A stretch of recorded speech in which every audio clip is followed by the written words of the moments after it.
Halo, assalamualaikum teman-teman. Kalau nyimak bulan ini mungkin saya kudu ganti nama jadi gonta-ganti tablet ya channelnya. Karena memang rada banyak jajan tablet dan juga rada banyak jajan produk Samsung. Mudah-mudahan pricing Samsung yang terasa berubah arah tiba-tiba ini jadi sinyal positif untuk produk-produk mereka yang akan launch di tahun depan. Karena serius deh, siapa yang nyangka kalau Samsung Galaxy Tab A9 bakal dijual mulai 2,3 jutaan dengan dapur pacu yang tergolong kencang. Iya, Helio G99 itu jauh banget loh peningkatannya dari Galaxy Tab A7 Lite yang hanya pakai Helio P22 di level harga yang setara saat dulu pertama dirilis. Nah, sebelum saya ceritakan pengalaman pemakaiannya, saya mau infokan dulu beberapa temuan yang mungkin belum ketahuan di video unboxingnya kemarin. Yuk kita mulai listnya dulu. Yang pertama, tidak ada DeX mode ya di tablet ini, dan bagi saya ini wajar karena mengingat harga dan dimensi layar yang mini. Kabarnya Galaxy Tab A9 Plus punya DeX, ada yang bisa konfirmasi nggak info ini? Boleh komen ya kalau yang udah nyoba. Kemudian kedua, Tab A9 ini tidak bisa extend display pakai kabel ke monitor. Alasannya mungkin udah jelas juga ya, karena tablet Samsung yang lebih mahal pun ada yang tidak bisa. Masa tablet 2 jutaannya bisa? Atau nggak adil? Lalu ketiga, untuk masalah stylus support, saya coba pakai S Pen milik Tab S9 FE, nggak bisa juga.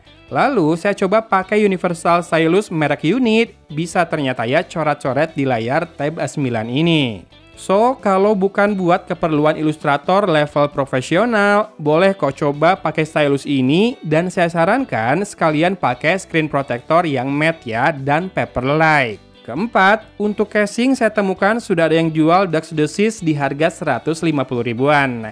Casing favorit saya dan juga mimin trending tag ini tersedia di link yang saya sertakan di deskripsi. Sekalian link buat screen protector sama stylus tadi. Kelima, ternyata baterai dari Tab A9 ini dalam tanda kutip hanya 5100 mAh saja.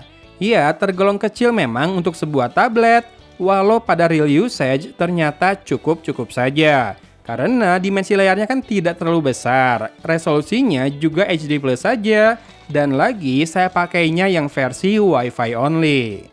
Lalu keenam, untuk info Wi-Fi-nya, dia level security-nya udah L1 ya. Monggo buat yang seneng Netflix and chill, walau jangan lupa nih, layar tablet ini sekali lagi hanya HD Plus saja. Lalu nomor 7, sensor yang tidak ada gyroscope, pressure, sama temperatur. Wajar sih ya. Sementara yang ada sisanya lengkap accelerometer, magnetic, orientation, proximity, hingga ambience light. Sehingga kompas juga ada ya, kalau dipakai buat navigasi nggak akan bingung kita lagi menghadap ke arah mana. Betul, GPS juga ada dan info di GSM Arena, support GLONASS sama QZSS juga. Kalau teman-teman ada yang berniat pakai tablet ini buat jadi head unit di mobil. Ngomong-ngomong mau dipakai buat apa, saya rasa Galaxy Tab A9 ini bakal dengan mudah jadi pilihan banyak orang dengan budget terbatas. Mau dipakai anak sekolah, lalu main game di hari liburnya? Atau mau dipakai buat tablet di kasir buat jalanin aplikasi POS? Atau mau dipakai buat nonton media player? Atau mungkin buat slideshow di meja? Silakan saja. Yang jangan sih, paling kalau dipakai ngiris bawang atau buat gantiin bat pingpong ya. Iya, coba saja bayangkan kalau kamu jadi bagian procurement alias pengadaan, terus mau sediakan barang buat kebutuhan kantor, mending beli tablet Samsung 2 jutaan atau merek lain yang katanya lokal. Gimana misalkan? Mana yang bakal di-approve sama bos kamu? Kalau dibilang Tab A9 ini kayak HP digedein, mungkin karena ketiadaan DeX tadi saja ya. Android sekarang sudah adaptif kok. Kalau dikasih layar besar, nanti dia hitung kok display size-nya berapa dan menampilkan sesuai space yang ada.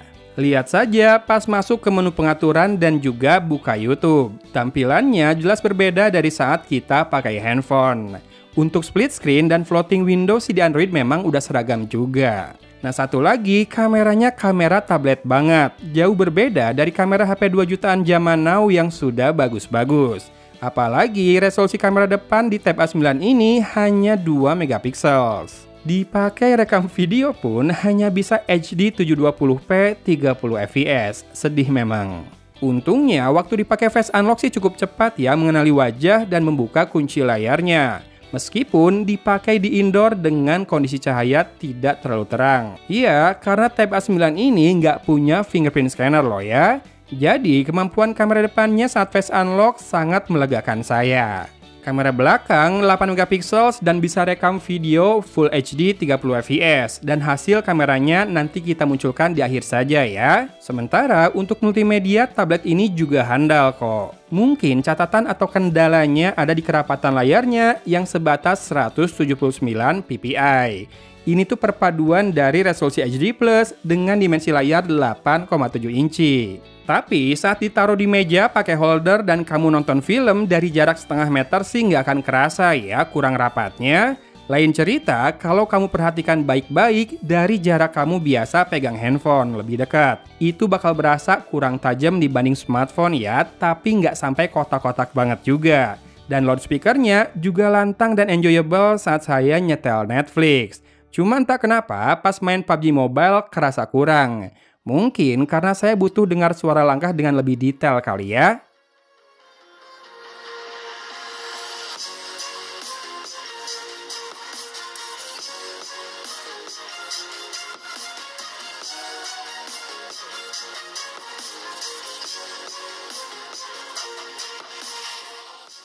Nah, ngomong-ngomong soal gaming, saya cuma ngetes PUBG Mobile. Lagi-lagi saya main dengan settingan Smooth Ultra dan gameplaynya lancar banget. Sejam lebih juga nggak kerasa anget gitu ya bodinya. Enggak, tetap adem.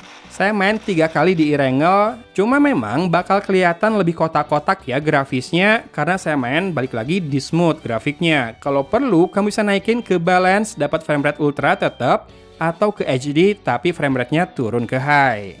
Catatan lagi, di ruang tamu yang memang jadi titik lemah sinyal WiFi di rumah, ping di PUBG Mobile bisa sampai 400 milisecond lebih. Jadi, saya mending geser supaya sinyal lebih baik dan pingnya balik ke sekitar 20 milisecond. Tapi serius, enak sih buat main game ini ya. Nggak bikin pegel juga megangnya, dimana bobotnya yang masih di kisaran 333 gram mungkin jadi alasannya. Mungkin ini juga efek dari baterainya yang nggak terlalu besar ya, jadi bisa tetap ringan. Oh ya, untuk battery life saya baru sempat ukur setelah pemakaian 25 jam dan baterainya masih tersisa 52%. Screen on time yang saya dapat 3 jam 46 menit di mana pemakaian didominasi oleh PUBG Mobile, install dan download lalu main, kemudian tes kamera, streaming di Netflix dan YouTube, dan juga buat benchmark. Saya belum login akun-akun sosmed sih di tablet ini, termasuk WhatsApp juga belum. Lalu saya tinggal semalaman dan subuh saat bangun cuma turun 2% ke 50%. Jadi saya rasa aman ya baterai life ini meskipun kecil baterainya, tapi catat, saya pakai yang versi Wi-Fi only. Mau tak mau terasa worth it banget memang ya Samsung Galaxy Tab A9 ini, saya pun jadi sayang buat ngelepasnya lagi. Dan jangan lupa juga, storage yang digunakan sudah UFS terlihat dari skor storage test yang hampir mencapai 30.000. Tapi sebelum masuk ke kesimpulan, ada juga nih yang perlu dicatat biar kamu nggak kecewa kalau jadi meminangnya. Yang pertama, performa keseluruhan memang gegas, hanya pas rotate layar, kerasa perubahan orientasinya tidak instan ya, rada makan waktu sedikit. Kamu yang nggak sabaran, udah mending pakai tablet yang flagship aja. Kedua, posisi kamera kalau lagi landscape itu jadi di pinggir ya. Masih bisa sih buat face unlock nggak masalah, cuma buat video call mungkin bakal aneh. Nampaknya ini memang tablet vertikal ya, alias yaitu tadi HP digedein. Lalu ketiga, buat yang butuh NFC sekali lagi tidak ada ya di tablet ini, dan buat gamers sekali lagi tidak ada sensor gyroscope juga. Keempat, meski dibonusin charger 25 watt, sejatinya Tab A9 ini cuma support fast charging 15 watt. Tapi karena baterainya nggak jumbo, masih santai lah ya buat ngecasnya sampai penuh. Kelima, hanya tersedia varian 464 GB ya saat ini. Jadi, buat si paling banyak nyimpan kenangan, antara beli microSD gede atau skip dan cari tablet lain, A9 Plus misalkan. Dan kita masuk ke kesimpulannya yang hanya 2 kata aja sebetulnya, yaitu Samsung gokil. Dengan berbagai kelebihan dan kekurangannya, pricing yang Samsung berikan kali ini asli gokil. Gokil. Dan yang kena kill bakalan banyak brand ini mah. Termasuk brand Samsung sendiri khususnya produk tablet yang lama. Siap-siap aja pada revisi harga nih yang lain. Oke, teman-teman yang sudah pakai tablet ini dan menemukan temuan lain boleh banget ya buat share di komen. Habis ini silakan cek sampel kameranya. Video saya sampai di sini. Dari Kota Cimahi, Agon pamit undur diri. Wassalamualaikum warahmatullahi wabarakatuh.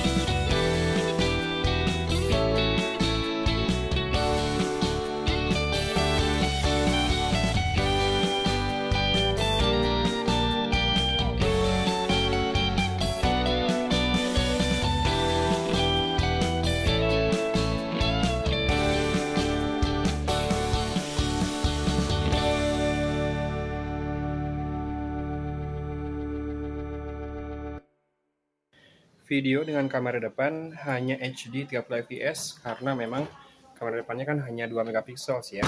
Ini sore-sore pencahayaan sangat cukup. Silakan dilihat tone warna kulit dan juga audionya. Saya sangat-sangat tidak menutup mikrofon ya, jadi harusnya bagus. Silakan disimak ya.